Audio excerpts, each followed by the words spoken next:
Tituli redzam programmā. Paldies. Jā, man prieks jūs šodien šeit redzēt.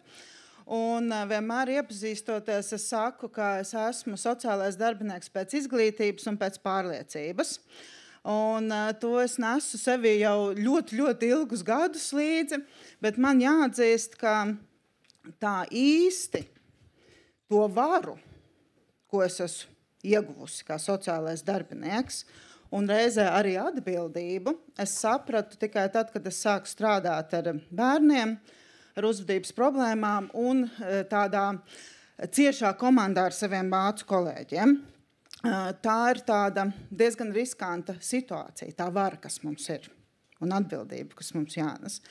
Un tas droši vien ir arī nedaudz tas stāsts, par ko es šodien jums pastāstīšu tieši par šo manu darba specifiku. Un tātad, tas ieskats ir tāds, ka es pārstāvu Wellenbrecher organizāciju, tā ir vācu organizācija, nevalstiskā, kas sniedz pakalpojumus bērniem un ģimenēm un jauniešiem, un tas viņu pakalpojumu klāsts ir tāds, ļoti plašs. Tur gan ir prevencija iekļauta, gan ir stacionārie pakalpojumi, gan ambulatorie, un tāda pavisam maza daļiņa no visu to pakalpojumu lielā klāsta ir tā saucamie ārvalstu projekti.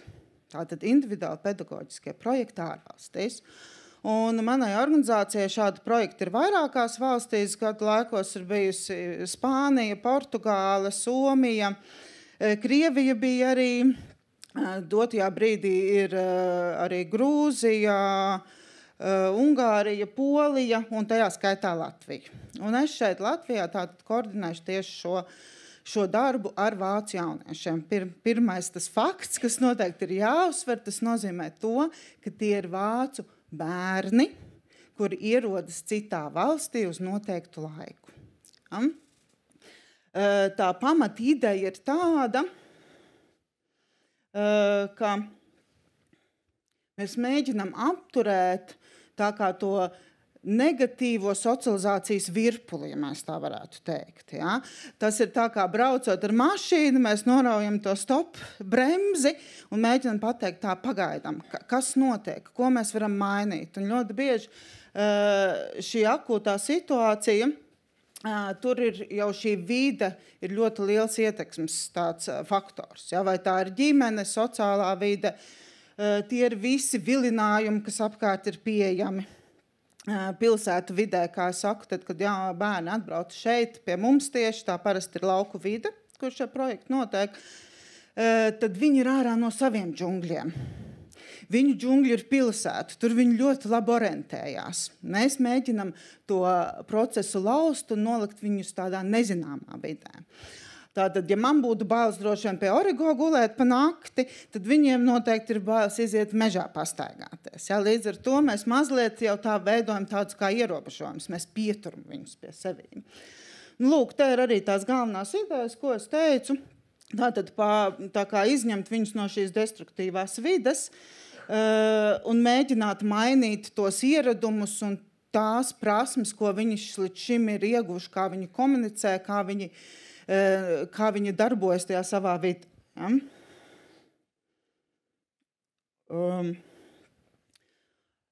Latvijā mēs jau esam ilgāk kā 15 gadus. Manā uzraudzībā šeit no Vācijas ir bijuši jau gandrīz 80 bērni, manuprāt, tas būs. Mēs vienreiz ar kolēģi mēģinājām izskaitīt sajuku skaits. Ja? Lūk, kā tas īsti notiek? Tas ir process, kur mēs vienmēr runājam par vienu gadījumu, par vienu bērnu. Mēs nerunājam par auģu ģimeņu sistēmu, tā sistēma ir nedaudz savādāk. Mēs viņus parasti saucam par projektiem.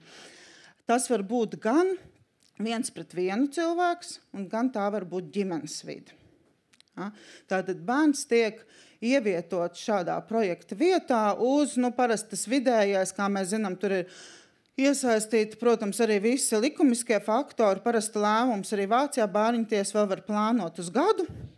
Un tad parasti tas pirmais ir gads ar iespēju pagarināt. Un tā tad tam visam apkārt ir nodrošināta tāda diezgan plaša iesaistīto profesionāļu sistēma. Tas nozīmē, ka bērns netiek vienkārši aizvests kaut kur un ievietots. Tas nozīmē to, ka šis darbs tiek mērķtiecīgi plānots, organizēts un uzraudzīts. Mēs kopēji skatāmies, kas ir tas, kas tieši šim bērnam būtu nepieciešams un kā mēs varam šos mērķus sasniegt. Tātad, kas tad ir tie bērni, kas parasti nonāk šādā situācijā? Jau pieminējām uzvedības problēmas, tad jāsaka, ka tie ir bērni, kuriem vairs nav ļoti daudz izvēles iespējas. Viņi ir izkrituši no sociālās sistēmas, viņi ir pavadījuši vairākās parasti auģu ģimenēs, dažādās institūcijās, un viņi krīt ārā no šīs sistēmas. Mēs viņus saucam citreiz par sistēmas spridzinātājiem, ja? Jo viņi jau zina, kā viņi var, ko viņi var izdarīt, tad, kad viņi nonāk jaunā vietā. Ja? Un ļoti bieži mēs sociālā darbā, tā kā visi noteikti esat kādreiz spēlējuši mēmo šovu, kur rāda vārdus, piemēram. Ja? Un tad jums ir jāuzzīmē vārds, lai jūsu draugi, tur komanda viņu atpazītu. Un tad mēs esam izdomājuši, kā zīmēt, un mēs zīmējam, un viņi nevar atminēt. Un ko parasti cilvēks dara? Mēs visu laiku mēģinam tās pašas līnijas vilkt un zīmēt to pašu, un neviens nesaprot. Un mēs tik velkam visu laiku to pašu, ja? Un tas ir tas, ko mēs ļoti bieži darām sociālā darbā. Viena auģu ģimene, nākamā auģu ģimene, viena grupa, nākamā grupa. Un domājam, ka nākamā grupa neskapēc darbosies, lai gan 3 iepriekšējās jau nedarbojās. Ja? Tātad mums ir jābeidz zīmēt, kā tajā mēmajā šovā visu laiku vienu to pašu, bet mums jāpaskatās, kas ir tas, ko mēs varam darīt savādāk. Kādam tad tam pakalpojumam ir jābūt, lai viņš sasniegtu šo bērnu?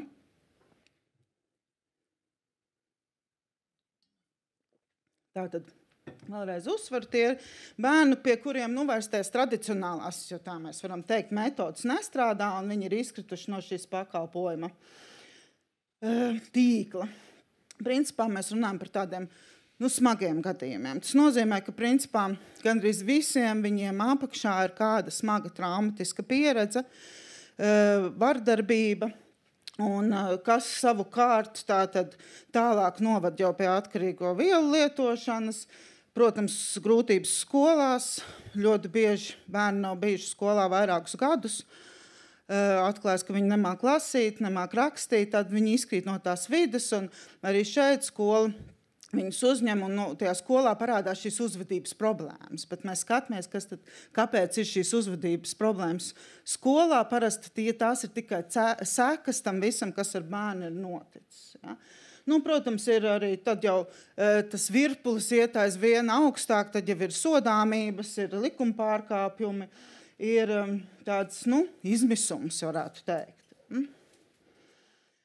Šeit nedaudz tas mūsu process, kā mēs to daram, es varbūt neiešu cauri katrai tam skēmas posmam, bet gribu vēlreiz uzsvērt, ka tas darbs nenotiek tikai tajā brīdī, kad bērns, piemēram, ierodas šeit Latvijā un pavada to gadu vai vairāk šeit ar audzinātāju un šo sociālo darbinieku komandu. Darbs sāks jau pirms tam. Un ļoti nozīmīgs posms sociālā darbā ir šis diagnostikas process. Un tas ir, ko es domāju, es vēlos novēlēt visiem maniem kolēģiem, es domāju, jebkurā sociālā darba sfērā. Pietiekoši daudz laika veltīt šai diagnostikai. Saprast, kāpēc. Ja, jo tad, kad mēs strādājam ar bērniem ar uzvedības problēmām, mēs redzam tās sekas, bet zem katras uzvedības ir kāda vajadzība. Ja? Neviens es nezinu, nepaņem boltu un nebrauc veikala sienā, tāpēc, ka viņam ļoti mīloša ģimene un viņš jūtas ļoti labi. Ja? Tad man vienmēr ir iespēdēs atmiņā viena vācu kolēģi teiciens, ka mēs saņēmām kārtējo pieteikumu par vienu bērnu, mēs lasam, meitene uzbrukusi policistam, salauzusi degunu, tur viņa to ir darījusi un tādas, mēs lasam un visu. ārpēc kādas šausmas, tas nav iespējams, mēs nevaram neko piedāvāt. Viens kolēģis sēž un gan arī astrām acīs, un saka, bet iedomājieties, cik tas bērns ir nelaimīgs, ja viņam tādas lietas ir jādara. Un tas ir tas izējas punkts. Kāpēc viņš to dara? Ja? Un mēs tendējam skatīties, vai man vērtēt pēc tās darbības un gribam, lai viņi dara savādāk, bet mūsu uzdevums ir paskatīties, kāpēc viņš tā dara. Un tikai tad, kad mēs sapratīsim, kāpēc viņš tā rīkojas, mēs varēsim viņam piemeklēt atbilstošo pakalpojumu un arī atbilstošo pieeju, lai viņam palīdzētu.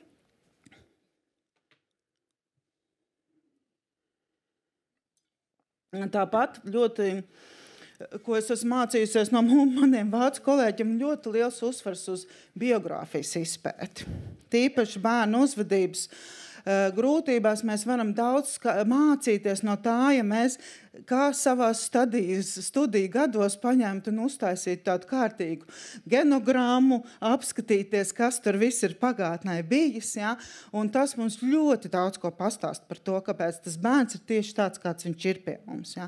Nevis koncentrēties papīros uz lēmumiem, bāriņtiešu lēmumiem, kas ir noticis, bet kāpēc tas ir noticis. Ja? Lūk, un tad jau pēc tam tas posms piemeklēt atbilstošu vietu, atbilstošu projektu vietu, ko mēs varam nodrošināt bērnam, tas ir ļoti būtisks posms. Ja? Jo tas var būt ļoti dažādi, lai tas sapasētu, ir ļoti būtiski, vai tur ir tikai vīrietis vai vīrietis un sieviete. Kāds vecuma posms, varbūt mēs pētot, diagnostējot šo darbu veicot, redzam, ka viņam labāks kontakts ir bijis, piemēram, tur ar vecvecākiem, bet liels konflikts ar tēvu un māti. Ja. Tad mēs skatāmies, kas ir tā piemērotākā vieta tieši šim bērnam. Protams, nemaz nerunāt par to, kad cik tālu no pilsētas, tik dziļā mežā. Bijis tā, ka es braucu ar bērnu, mēs nobraucam pirmkārt 200 km no Rīgas, tad mēs iegriežamies tādā mazā ceļā, kur jau bedres ir, tad jau ir Grants ceļš, un tad jau ir Smilšu ceļš, un tad jau ir mežs, kur ir zāle. Tas bērns sēž. Ko es izdarīju? Kāpēc tā? Ja es pārstāju, pārkāpu laiku, un man viss izslēdz. Mētā. Jā, viss jau slēdz mikrofonā.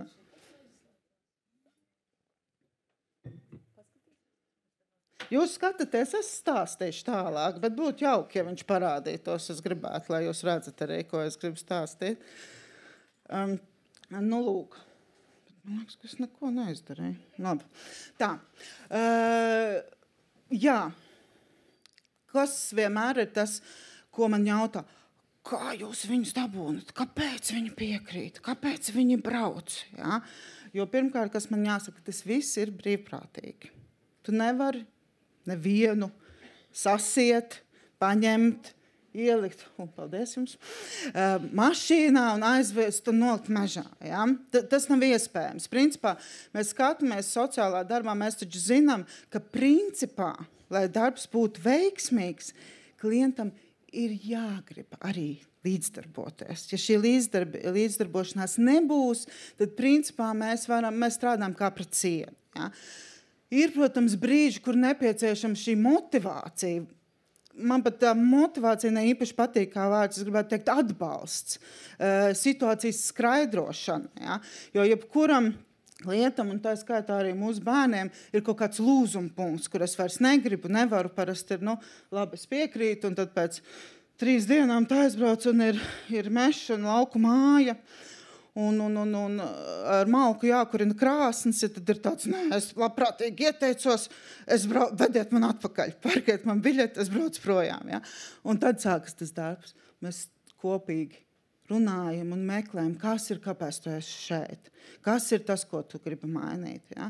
Un ļoti liels uzsvars ir uz šo kopā būšanu. Ja? Tajā pašā laikā es jau pieminēju, ka tā komanda un atbalsts ir diezgan tāds liels. Tas nozīmē, ka nav tikai audzinātājs, kas strādā vai dzīvo ar bērnu atsevišķi, ir nepārtraukts sociālā darbinieka atbalsts. Ko tas nozīmē? Tas nozīmē ka es strādāju 24 stundas, 7 dienas nedēļā.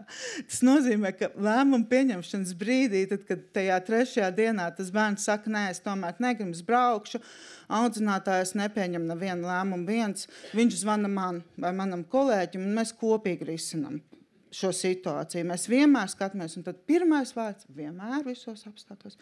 Kāpēc tagad?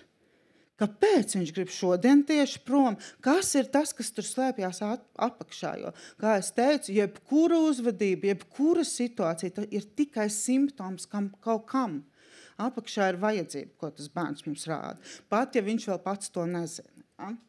Nu, lūk, tātad ir tas lielais vidusposms, kur notiek viss šis darbs. Tur es varbūt sīkāk nestāstīšu, kas nozīmē gan adaptācijas periods, kad visu tātad prasme un tas jauno tādu iemaņu apgūšana. Bet pamatās ir vēl viena tāda būtiska lieta, tā ir šī drošība un uzticība. Ja?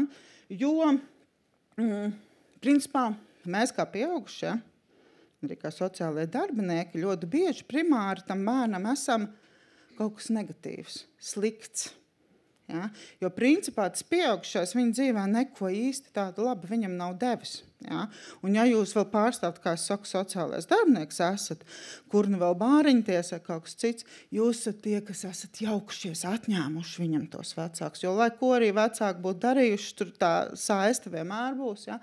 Tātad, principā tā iespēja viņu izņemt no tās viņa vides un ielikt šajos apstākļos, ko mēs darām, mēs veidojam tādu kā mākslīgu atkarību no tā pieaugušā. Tas nozīmē, ka viņam jāiet kontaktā ar šo cilvēku, ar ko viņš dzīvo. Jo, kā es pieminēju no sākuma, šiem bērniem pārsvarā tā ir traumatiska pieredze, no kā ir sākušās šīs uzvedības problēmas. Tas nozīmē 99% situācijās piesaista ir ļoti traumēti. Tas nozīmē spēja sadarboties un uzticēties pieaugušam ir gandrīz nulles, ja ne mīnus vērtībā. Ja? Un to izveidu 2 minūtes ārpēc. Labi. Jā, tātad vēl beigu noslēguma posms. Protams, viens ir tas, kas notiek šeit uz vietas, otrs ir arī sagatavot pienācīgi un atgriezties, integrēties atpakaļ vidē atbilstoši tām viņa vajadzībām un skatīties, kā mēs varam arī tā kā sagatavot viņu patstāvīgai dzīvē. Jo mēs parasti runājam par bērniem no 13, jaunākais, kas man ir bijis 12, līdz pilngadībai. Ja? Mazākus bērnus tas ir tāds pārāk liels izaicinājums, tur ir citi nosacījumi, citi uzdevumi. Šeit ir vairāk fakti, kas tad ir tas pozitīvais, kāpēc tas veiksmīgi darbojas. To es neteikšu, vēl noslēgumā gribu pateikt, ka principā jau kāpēc tas ir tik būtiski, varbūt kāpēc tas ir zināmā veidā veiksmes stāsts šie individuālie gadījumi un tieši šī individuālā intervence ārvalstīs vai tādā vides maiņa tiešām paņem to bērnu tālāk prom no tās negatīvās vides, ir tāpēc, ka mēs mēģinām skatīties tieši uz tām bērnu pamatvajadzībām. Ja? Pusauģu vecumā, ko es gribu vēlreiz uzsvērt, tas viens ir pieņemšana un novērtējums, pat ja viņš ir mazs dācis un ne maziņš, bet liels un pat ļoti rupšs un pat ļoti nepatīkams. Īsnībā tās alkas pēc tās pieņemšanas un novērtēšanas ir ļoti, ļoti lielas. Ja? Un dažreiz man prasa, tie ir vācu bērni Latvijā, vai tas nozīmē, ka visi audzinātāji runā vāciski? Nē, ir arī speciāls problēma loka, kur mēs izvēlamies, ka audzinātājs nerunā vācu valodā, bet runā latviski, jo tas vēl jau vairāk liek šim bērnam mainīt un mēģināt tā kā skatīties un mācīties jaunas komunikācijas veids. Viss man jābeidz. Ja? Ļoti atvainojos, bet mums ir jābeidz, jo filmētāji arī uz mums jau gāja. Labi, viss. Par nērtību parunāsim diskusijā. Jā, paldies, Guna. Es tikai gribu atgādināt, ka patiešām Guna par šiem faktoriem, kas ietekmē pozitīvo, un varēs to arī atceries un varēs pateikt vēl diskusijā, jo diskusija tiešām ir doma turpinājums iepriekšējam.